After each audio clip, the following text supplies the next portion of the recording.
Alors ce matin, je me lève au milieu de la nuit, comme d'habitude, comme tous les matins, et le premier titre sur lequel je tombe, c'est « Les futurs américains sont en train de plonger après les plus hauts historiques de la semaine dernière ». Ah, je me dis, enfin, ça va baisser un peu. Je me jette sur mon écran de trading et je vois le futur américain en baisse de 0,01%.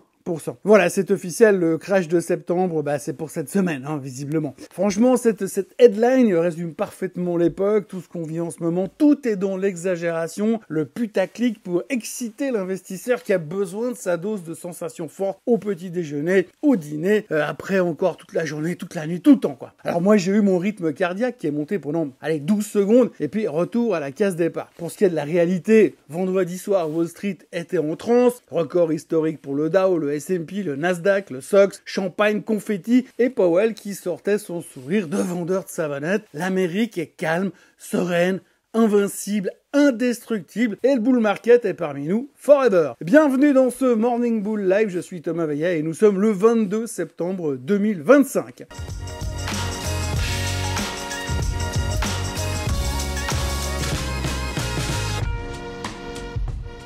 Alors avant toute chose, ce que vous allez entendre et voir dans cette vidéo n'est pas un conseil financier, c'est mon avis, mon analyse et parfois mon humeur du jour. Par contre, si vous voulez comprendre la bourse, là, vous êtes au bon endroit. Alors oui, évidemment qu'on peut démonter ce tableau en 2 minutes chrono, l'économie n'est pas si brillante que ça, les doutes existent et tout n'est pas rose. Mais soyons honnêtes, dans ce métier, c'est quand même vachement plus sympa quand ça monte tous les jours que quand on doit passer ses soirées à se demander si demain c'est le jour où tout va se cracher. Et puis la règle de base reste quand même la même depuis des années, la tendance est ton ami, the trend is your friend. Et l'expérience nous apprend qu'il vaut mieux ne pas jouer les héros quand ça refuse de baisser. Il sera toujours temps de courir derrière le jour où ça commence à baisser vraiment, où les tendances sont cassées, et pas de 0,01%. Si vous voulez shorter les plus hauts, bon courage. C'est un peu comme pisser contre le vent, ça finit toujours par vous revenir dessus. Personne n'achète au plus bas, personne ne vend au plus haut, sauf dans les contes de fées qu'on entend régulièrement dans les salles de trading. Oui, moi j'ai acheté tout en bas, oui, moi j'ai vendu tout en haut, je suis le meilleur et je gagne à tous les coups. Bref, là on est lundi matin, les futurs sont mous du genou,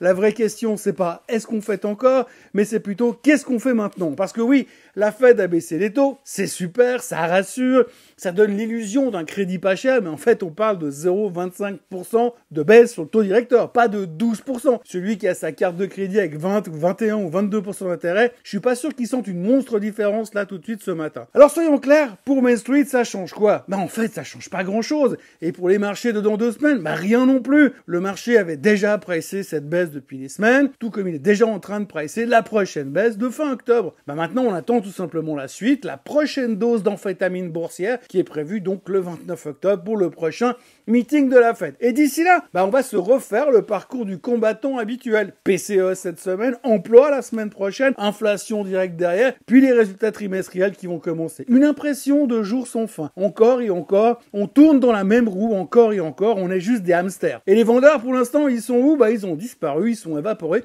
comme si l'espoir de baisse de taux éternel avait anesthésié tout le côté obscur de la force. Maintenant que les taux ont baissé, on sait déjà comment ça va se passer, on va rejouer le même film avec probablement la même fin. Mais entre 2 séances d'automotivation, il faudra quand même se poser la question, est-ce que la Fed coupe les taux parce qu'elle le veut ou parce qu'elle n'a plus le choix? Le 10 ans américain est déjà reparti à la hausse, 4,14 vendredi soir contre 3,99 le jour de la baisse des taux. La courbe des taux ne ressemble pas à ce qu'elle devrait et ce doute permanent commence à déranger certains, voire ronger le moral des spécialistes obligataires. Sauf bien sûr si votre seul indicateur économique c'est l'évolution de Nvidia depuis 10 ans. De ce côté-là, tout va bien. Powell nous a vendu ses risk management cuts, des coupes préventives. Alors, en gros, vous prenez du Doliprane avant d'avoir mal à la tête. Le problème, c'est qu'à force d'anticiper la migraine, on finit par se demander si elle n'est pas déjà là et si tout simplement on ne sent plus rien parce qu'on est totalement anesthésié par les médicaments. Le rallye actuel repose sur 3 béquilles principales. Des earnings qui tiennent encore la route, pourvu que ça dure, mais en tout cas jusqu'à maintenant ça va. La croyance quasi religieuse dans l'intelligence artificielle avec Nvidia qui va jusqu'à investir 5 milliards dans Intel la semaine dernière, histoire de rallumer ou de maintenir la flamme, et bien sûr,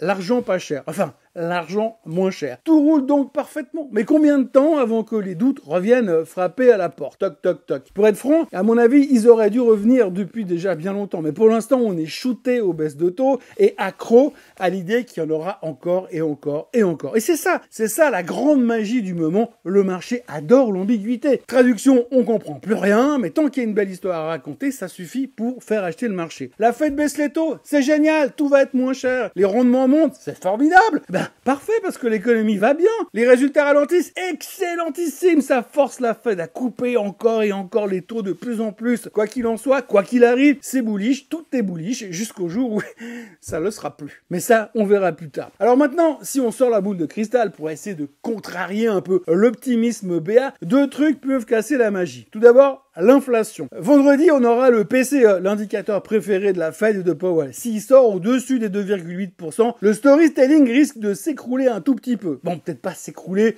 le mot est peut-être un peu fort, mais disons qu'il risque de prendre une grosse claque. Et puis il y a les taux longs. Si le 10 ans continue de grimper malgré les coupes de taux, ça veut dire que le marché obligataire ne croit pas du tout au conte de fées qui est en train d'essayer de lui vendre la Fed. Et quand le marché obligataire ne croit plus la Fed, bah, c'est rarement une bonne nouvelle. Donc voilà, on repart pour un tour de manège. Tant que l'inflation ne tape pas les 4% la semaine prochaine, la Fed va continuer de couper encore et encore. Et plus on s'approchera du départ à la retraite de Jérôme Powell, plus on spéculera sur son successeur, Made in Trump, avec à la clé, qui sait, 200 ou 300 points de base de baisse de taux juste pour faire plaisir au patron. Le patron, c'est pas celui-là, c'est celui de la Maison Blanche. Alors oui, ce matin, c'est l'automne, mais je sens qu'on va quand même bien rigoler en attendant le printemps. Ce matin, en Asie, chacun joue son truc dans son coin. À Tokyo, le Nikkei rebondit de 1,5% après la baisse de vendredi. Maintenant que la BOJ veut commencer à vendre son énorme stock d'ETF, on a eu peur. Mais le Powell japonais, Ueda, a rassuré en promettant de le faire doucement. En Corée, Samsung s'envole de 5% grâce au feu vert de Nvidia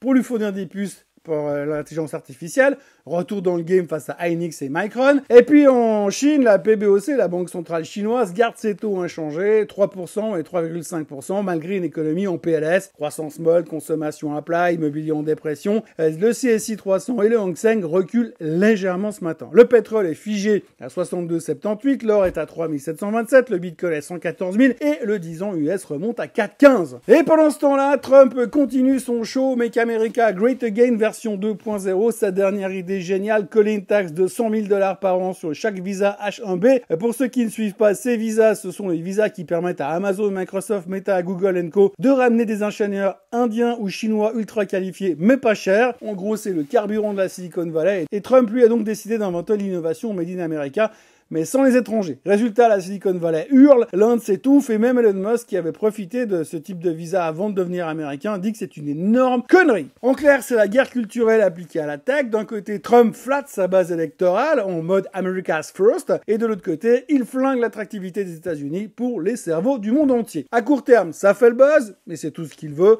À long terme, c'est une balle dans le pied pour l'innovation américaine. Et sinon, sur les marchés, pas grand-chose cette semaine, c'est le désert. Quelques discours de Powell et ses copains pour meubler, mais le vrai rendez-vous, ça sera vendredi avec le PCE du mois d'août. Mercredi, on aura quand même Micron qui publiera ses résultats, et au vu de l'euphorie actuelle sur les semi-conducteurs et le SOX qui va taper les records, ça risque de valoir quand même le détour. En attendant, les indices battent des records, les banques centrales font semblant de tout contrôler, et nous on est assis sur un baril de poudre en se disant que ça va bien se passer. La Fed a baissé les taux, le champagne a coulé, les ballons sont crevés, et il reste des confettis et quelques restes de caviar par-ci par-là. Mais maintenant la vraie question c'est, est-ce que ça peut continuer sans un nouveau shoot d'espoir de taux bas? Et je dis bien espoir, parce que ça suffit largement d'espérer pour faire monter le marché. Excellente journée à tous, bon début de semaine, et on se retrouve demain pour un nouveau Morning Bull Live. N'oubliez pas de vous abonner à la chaîne Swissquote en français, de liker, de partager, de commenter cette vidéo, et bien sûr, on se voit demain. Comme d'habitude.